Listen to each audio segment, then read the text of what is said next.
pemirsa, ketemu lagi dengan aku Nancy Dea Unika di acara Sambang Desa. Kali ini aku berada di Desa Wajak, Kecamatan Wajak, Kabupaten Malang.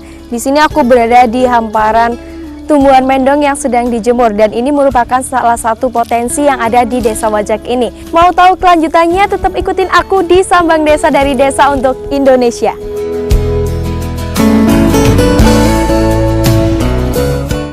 Sampailah saya di Desa Wajak yang berada di Kecamatan Wajak, Kabupaten Malang. Untuk sampai di desa ini, saya menempuh perjalanan kurang lebih 60 menit dari kota Malang. Pemirsa, Desa Wajak di sebelah utara berbatasan dengan Desa Ngembal, di sebelah selatan berbatasan dengan Desa Melayu, dan di sebelah timur berbatasan dengan Desa Dauhan, serta di sebelah barat berbatasan dengan Desa Sukoanyar. Di desa ini, mayoritas warganya berprofesi di bidang pertanian, peternakan, dan perikanan.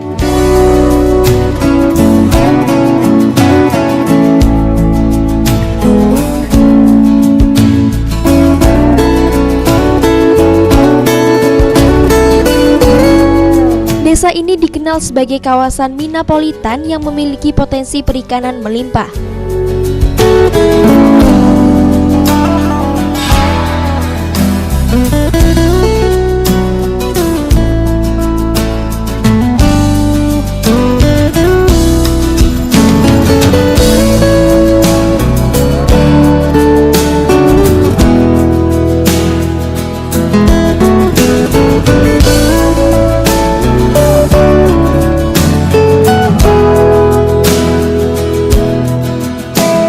Seperti yang saya jumpai saat saya sambang di desa ini, di sektor perikanan saya menemukan budidaya kolam pembenihan mina padi dan mina mendong.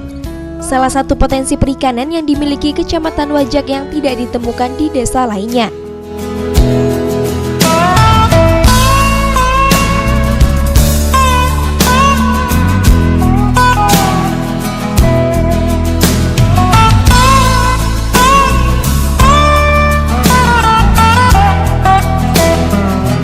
Ya pemirsa, kali ini saya berada di Desa Wajak, Kecamatan Wajak, Kabupaten Malang, dan di sini saya menemukan salah satu potensi, yaitu ini apa namanya, Mas? Mendong. Mina mendong. Mina mendong. Nah, mohon maaf, dengan Mas siapa sebelumnya? Mahfud. Mas Mahfud. Baik, ini Mas ini sama bapaknya ya, yang mengolah ini semua. Ini berapa? Ini kan tumbuhan. Terus ini juga di sebelahnya ini kan kolam-kolam. Ini tujuannya biar gimana sih, Mas? Ya nanti kalau panen mendongnya kan bisa nanti ikannya bisa ke sini. Oh, ikannya. Ini, ya. Nanti waktu pengesatan juga enak kan di sini, cuma di sini ikannya. Kenapa kok harus tanaman mendong? Karena mulai dahulu itu sudah mendong awalnya. Oh, kalau misalnya enceng gondok gitu, Mas? Enceng gondok nggak bisa.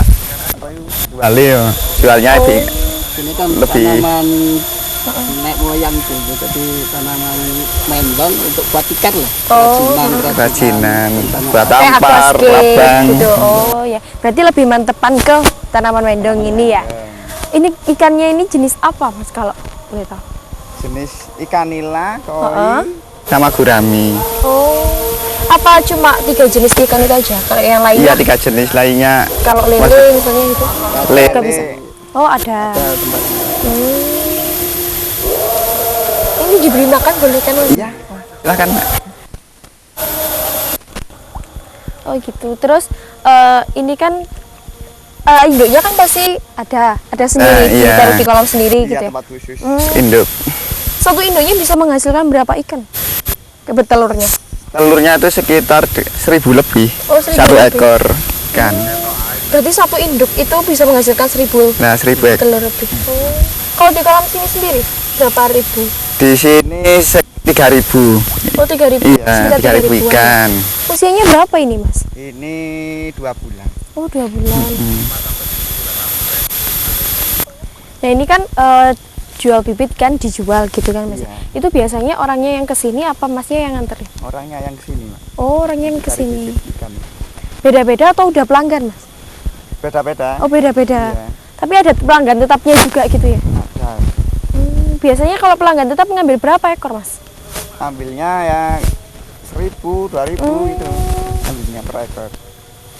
Yang di sini apa juga 2 bulanan usianya? Ini masih 1 bulan setengah. Oh, masih 1 bulan Masih agak setengah. kecilan lagi.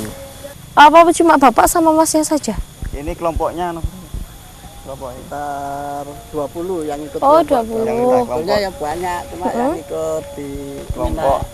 Mina Mendong ini 20 orang. Oh, 20 orang. Kalau sekarang, Pak? Orangnya pada kemana? Istirahat. Oh, istirahat. Kalau jam segini istirahat. Gitu.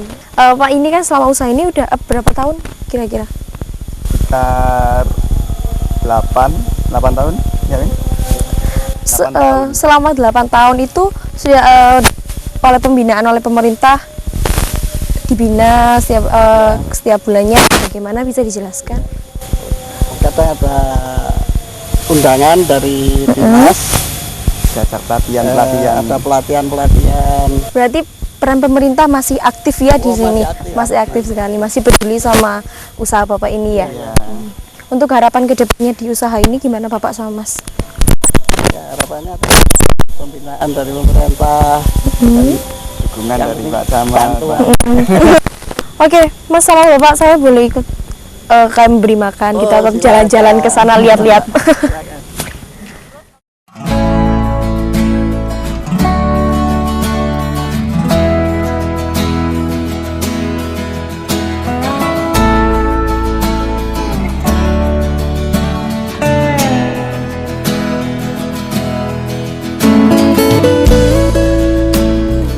Pemirsa, mendong adalah salah satu tumbuhan yang hidup di rawa. Tanaman ini tumbuh di daerah berlumpur dan memiliki air yang cukup. Mendong merupakan salah satu jenis rumput dan biasanya hidup dengan panjang kurang lebih 100 cm.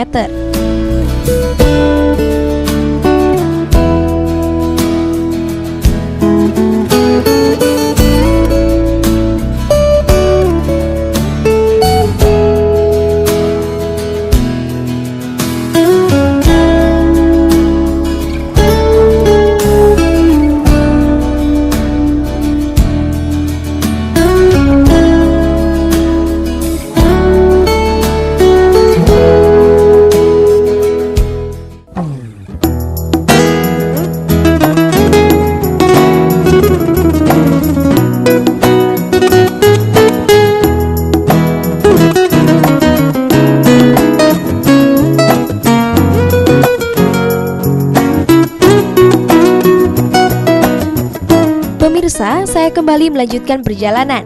Dan kali ini saya sampai di Desa Melayu, Kecamatan Wajak, Kabupaten Malang. Mayoritas penduduk di desa ini bekerja sebagai petani, peternak, dan pedagang.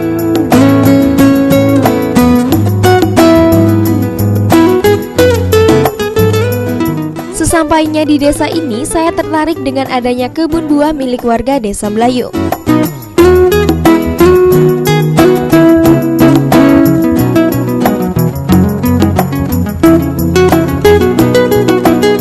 Dengan memanfaatkan pekarangan kosong di depan rumah, perkebunan buah belimbing ini mampu menjadikan Desa Melayu menjadi desa pengekspor buah belimbing terbesar.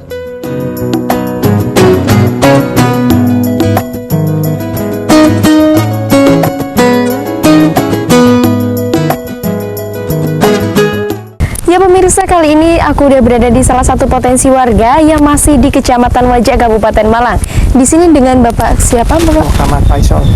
Bapak Muhammad Faisal ya. Bapak ini usaha apa ini Pak? Belimbing Ini buah. saya katakan taman buah atau hortipak Hortipak. atau taman buah. Taman buah ini di sini belimbing ya Pak ya? Ya, tanaman pokok belimbing di salah-salahnya atau interplant saya tanami jambu-jambuan. Dari jam-jaman. Berarti tapi di sini mayoritas belimbing gitu. Ini belimbingnya kalau boleh tahu jenisnya apa ya Pak? Jenisnya yang paling banyak itu jenis apa tuh? Bangkok merah. Oh, bangkok merah. Atau belimbing madu. Yang kedua belimbing raja. Belimbing raja. Sebetulnya itu F3, ada yang mengatakan F3, tapi di sini saya katakan belimbing raja karena buahnya besar-besar. Gitu. Ini udah siap panen apa tuh atau belum? Belum, Oh, belum. menjelang panen. Usianya masih berapa Pak ini? Usia dimaksud usia tanaman? Enggak, usia buahnya. Ini ya rata-rata menjelang masa ya sekitar menjelang 2 bulan. Menjelang 2 bulan. Kan belimbing itu masa rata-rata umur 65 hari setelah pembungkasan. Berarti kalau udah bisa dipanen umur sekitar Sekitar 65 hari. Ya. Untuk proses penanamannya gitu Pak, apa dari tunas, biji atau seperti gimana? Ini dari bibit okulasi. Oh, bibit pabrik. Okulasi. Okulasi itu bagaimana Pak? Bisa Okulasi dijelaskan? yang dimaksud okulasi batang bawah itu bibit biasa, yang penting itu akarnya tuh kuat, fisiknya kuat. Terus yang bagian atas ke varietas unggulan. Jadi seperti bangko merah atau jenis rasa itu varietas unggulan Pak. Dan varietas unggulan produksi tinggi, rasanya juga enak, tahan terhadap penyakit maupun iklim yang ekstrim. Gitu. Ya. Kalau misalnya musim hujan gini, itu mempercepat pertumbuhan atau malah menghambat Bapak? Kalau musim hujan pertumbuhan cepat, tapi kadang-kadang juga ada pengaruh negatif. Kalau terlalu banyak mendung, nanti kadang-kadang buah itu atau bentil gugur.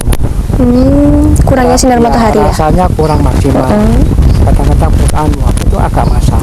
Oh, asam. Ya, kalau kemarau buahnya tuh kalau airnya tuh cukup banyak, bisa besar-besar, rasanya manis. Yang membedakan antara buah belimbing yang kurang sehat sama yang segar itu apa Pak? Yang kalau buah itu Mbak, ciri pokok yang penting bentuknya bagus, warnanya bagus, rasanya enak. Jadi kalau buahnya itu kok kurang segar, bentuknya kurang normal, atau ya tidak normal. Dilihat sebentar lalu sudah ada perbedaan antara yang normal dan tidak. Jadi ini sebelum kita adakan seleksi. Jadi dalam satu pohon itu rata-rata yang diambil cuma sekitar sepertiganya. Jadi diambil buah-buah yang dekat batang atau cabang-cabang yang besar. Pada ranting-ranting kecil yang kurang sehat kita hilangkan. Di pucuk-pucuk juga hilangkan. Ini milik luas milik Bapak ya, milik Bapak sendiri. Kenapa kok lebih memilih untuk bertanaman daripada membangun kayak bibit ikan atau yang lain sebagainya? Saya belajarnya dari pertanian Pak. Oh, background dari pertanian. Berarti mulai dari sejak dahulu Bapak muda, berarti sudah menggeluti dunia pertanian gitu. Otomatis kalau menanam usaha dalam bidang Bapak sudah cocok. Gitu. Bapak pernah mengalami kesulitan nggak selama berusaha ini? Saya kira tidak ada. Masih iya, sudah terbiasa. Jadi saya dulu mengelola tanaman kopi, cengkeh, dan pucuk karet. Berarti sejak dahulu Bapak sudah pertanian terus gitu ya sampai sekarang. Oke, ini mungkin sudah berapa tahun Pak tanaman belimbing ini?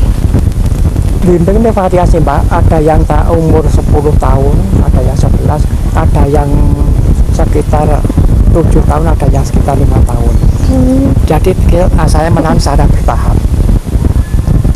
Kalau Bapak sendiri sudah menggeluti dunia pertanian itu sudah berapa tahun Bapak? Sejak muda. Sejak muda? Sejak saya bisa bekerja sampai menerangkan dulu pada pengembangan pangan Pak, pengembangan padi. Setelah itu saya di perusahaan swasta, saya menangani tanaman itu kopi, karet, dan cengkeh. Setelah saya pensiun tahun 2016 awal, saya menangan buah-buahan ini Pak. Tapi sebelumnya sudah yoso Pak ini. Oh, sudah ada. Pensiun saya menanam secara bertahap. Jadi dulu tidak sengaja saya buat kebun buah, hanya saya hobi menanam. Kok akhirnya saya benar kepengen membuat tanaman yang secara benar di sawang pantes. Terus saya namakan hortipark, taman buah. Karena mungkin banyak orang tidak mengenal hortipark, saya tanami tulisannya tulis taman buah. Oh, berarti di daerah sini hanya Bapak saja yang punya ini. Oh gitu. Mungkin untuk harapan kedepannya Bapak dalam usaha ini apa? Kalau saya Mbak, lahan cuma sekian, ada 2 unit di sini sekitar luasnya 35, sebelah timur itu ada sekitar 16 area. Jadi ya cuma beberapa saja. Untuk mengadakan istilah penambahan perluasan, saya kira enggak. Karena ya usia dan mungkin yang keluarga saya yang hobinya kepada pertanaman kok kurang. Oh, berarti hanya Bapak dan istri saja gitu ya? Oke. Saya boleh lihat-lihat mungkin Monggo, Bapak monggo. beraktivitas atau yang lainnya. Oke, mari Bapak silakan. Monggo.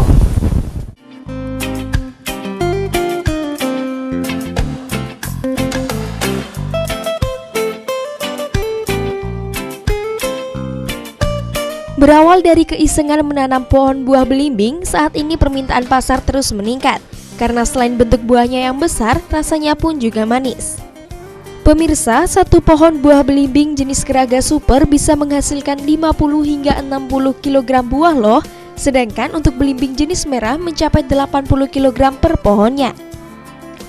Wow, pantas saja jika kebun buah belimbing ini menjadi salah satu potensi yang ada di Desa Melayu, Kecamatan Wajak, Kabupaten Malang.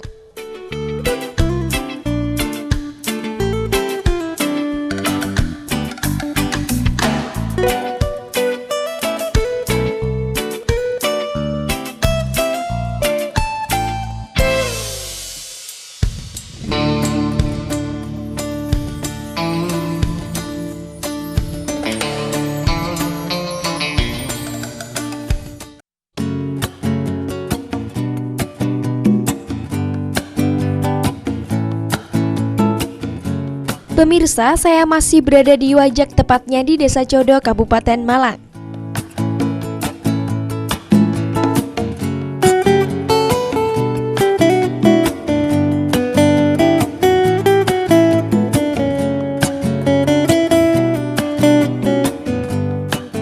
Ya pemirsa, ketika saya sambang di Kecamatan Wajak, Kabupaten Malang ini, saya bertemu dengan Bapak Kepala Desa Codo, Bapak Joko Sugiarto ya Bapak ya. Bapak, di sini saya mau bertanya sedikit. Di Desa Codo ini sekitar berapa penduduk Pak yang ada di sini? Kalau jumlah penduduknya sekitar 8.500 sekian ya. Kalau kepala keluarganya sekitar 2.500. Oh, 2.500. Mungkin luas wilayahnya Desa Codo berapa? Luas wilayah sekitar 600 sekian hektar ya. Hektar. Hitungannya hektar. Di Desa Codo ini ada berapa dusun Bapak? Ada 4 dusun. 4 dusun. Jadi Codo Utara, Kerajaan, Selatan sama Sumber. Berapa RW itu Pak Ki?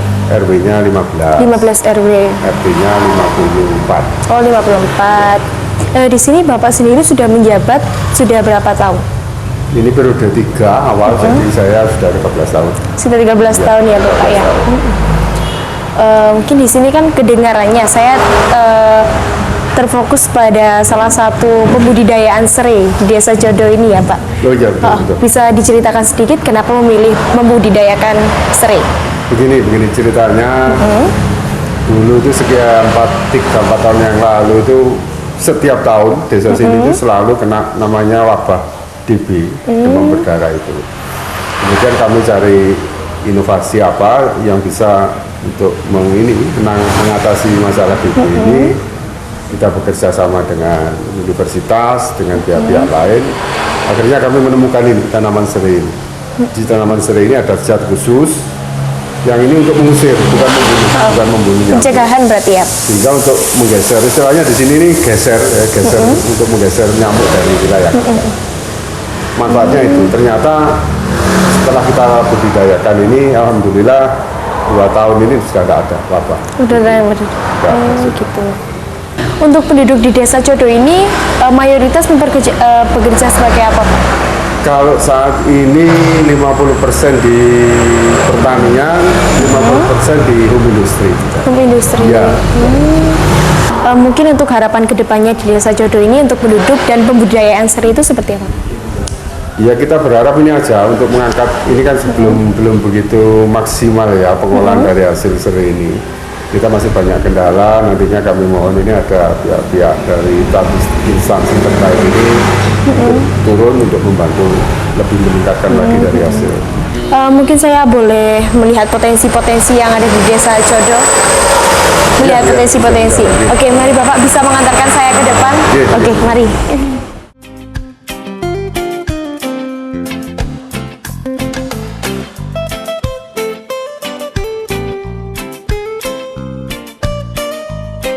Ketika sambang di desa ini, saya menjumpai tanaman serai yang hampir semua warga menanam serai di pekarangan rumahnya.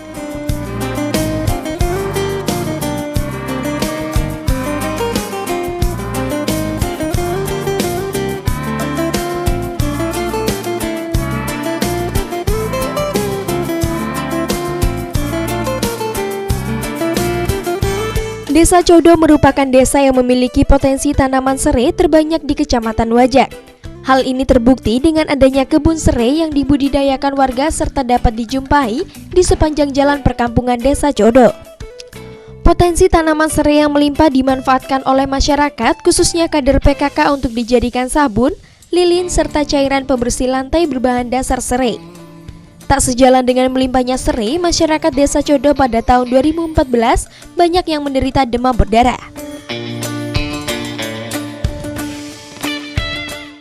Ya pemirsa, aku masih di Kecamatan Wajak Kabupaten Malang. Di sini aku sudah berada di kebun serai yang dikelola oleh perkumpulan ibu-ibu PKK desa sini ya Ibu ya. Ini mohon maaf dengan Ibu siapa? Bu Winarse. Ibu Winarse dan sebelah saya Ibu Tri Rahayu. Ibu Tri Rahayu.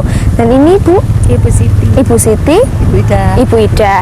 Oke, di sini Ibu sudah berapa lama menanam serai ini? Kalau dari tahun 2012 sampai sekarang sudah 7 tahunan, tapi untuk aktifnya itu kita sekitar 3-4 tahunan. 3-4 tahun mulai dari tahun 2016. Oh, 2016. Kan kita adanya kemarin itu kasusnya DB, terus kita mengangkat serai untuk mengatasi kasus DB. Kita membuat apa Mbak Tri? Kemarin membuat UFO serai. Ya, UFO serai. Alternatif selain pengobatan pencegahan. Ya, pencegahan. Oke.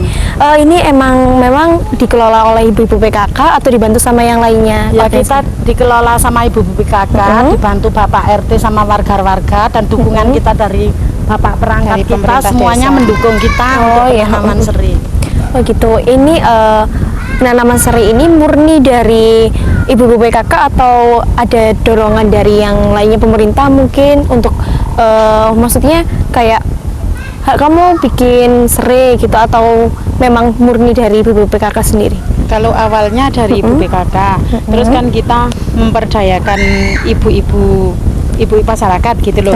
Terus kita ya didukung dari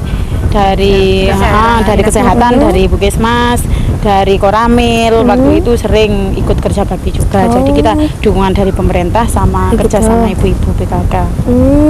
Ini di setiap rumah, di depan rumah selalu ditanam serai gitu ya Bu ya? Iya, itu semua diusahakan untuk penanaman serai. Kalau depan rumah wajib semua harus wajib. Berarti itu dari pemerintahnya disuruh wajib atau bagaimana? Wajib semua menanam di depan rumah, nggak boleh sampai mati gitu, harus dirawat gitu. Kan nantinya bisa untuk dimanfaatkan juga untuk minuman yang lain-lain, untuk minuman, untuk jamu, untuk mencegah demam berdarah, untuk membunuh nyamuk gitu kan. Berarti tujuan utama penanaman serai ini untuk pencegahan yang DB tadi ya Bu awalnya? Awalnya gitu. Sejarahnya kan dulu ada kasus DB tahun 2012 kan ada yang meninggal waktu itu. Terus kan kita Desa Codo di kecamatan itu tertinggi kasus DB-nya gitu loh. Terus kita kan cari inovasi alternatif lain gimana sebelum terkena DB, jadi kita bunuh nyamuknya dulu. Jadi kita punya inovasi untuk serai ini. Kita bisa gunakan kayak seperti ini, daun seperti ini kita potong-potong kecil-kecil tapi agak banyak gitu ya. Terus kita jemur sebentar sekitar 5 menit, kita taruh di pojok-pojokan rumah, di UFO juga bisa. Di pojok-pojokan rumah kita taruh di piring gitu. Terus nanti nyamuknya bisa pergi, ketahanan 1 kali 24 jam. Gitu. Berarti ini nanti kan ini bisa menjalar atau ditanam-tanamin satu-satu lagi? Harus ditanam satu-satu. Harus ditanam satu-satu gitu. Mungkin harapan Ibu ke depan untuk pembudidayaan serai ini gimana Ibu? Harapan ke depannya? Untuk serai ya, kami harapkan untuk masyarakat, bukan cuma di Desa Codo atau mungkin di Kecamatan Wajak saja, untuk semuanya mungkin bisa menanam serai, bisa memanfaatkan. Kan banyak manfaatnya, bukan cuma untuk bumbu, bukan cuma untuk kesehatan, kan bisa untuk mengusir nyamuk juga. Dan kita sudah terbukti, kita bikin mulai dari basah kayak gini bisa dimanfaatkan, terus nanti kering juga bisa dibakar. Terus misalnya kering dimasukkan ke buat abate, dimasukkan juga bisa. Buat apa aja bisa gitu loh. Jadi manfaatnya banyak sekali, kalau bisa semua harus memanfaatkan. Ini kan sebentar lagi kita kan musim penghujan. Banyak bisa bikin minuman dari serai, bisa dan bakar gitu. Berarti harapannya lebih untuk ke desa-desa yang lainnya untuk bisa termotivasi akan Ibu ini ya, pembudidayaan serai ini. Oke, Ibu boleh saya ikut jalan-jalan Ibu, mungkin lihat-lihat serai-serai yang lainnya mungkin. Mari.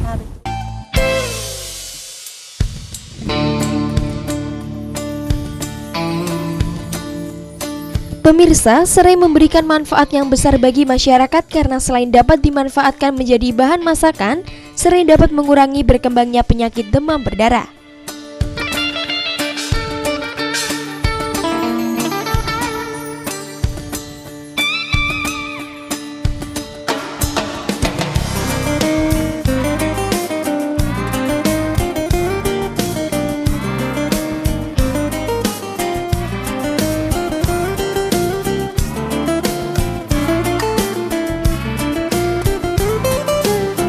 Ya pemirsa, cukup sekali perjalanan aku di Kecamatan Wajak, Kabupaten Malang ini. Di sini saya menemukan banyak sekali potensi-potensi yang dapat menginspirasi saya. Salah satunya adalah pembudidayaan serai oleh ibu-ibu PKK di tempat ini, di mana serai yang cara pengelolaannya sangat mudah dan cara penanamannya sangat mudah, mampu memberikan manfaat yang sangat banyak, mulai dari pembasmian nyamuk, pembuatan minum-minuman dan lain sebagainya. Dan semoga desa-desa yang lainnya dapat terinspirasi dari yang ada di Kecamatan Wajak, Kabupaten Malang ini. Tetap ikutin aku di episode selanjutnya di Sambang Desa dari Desa untuk Indonesia.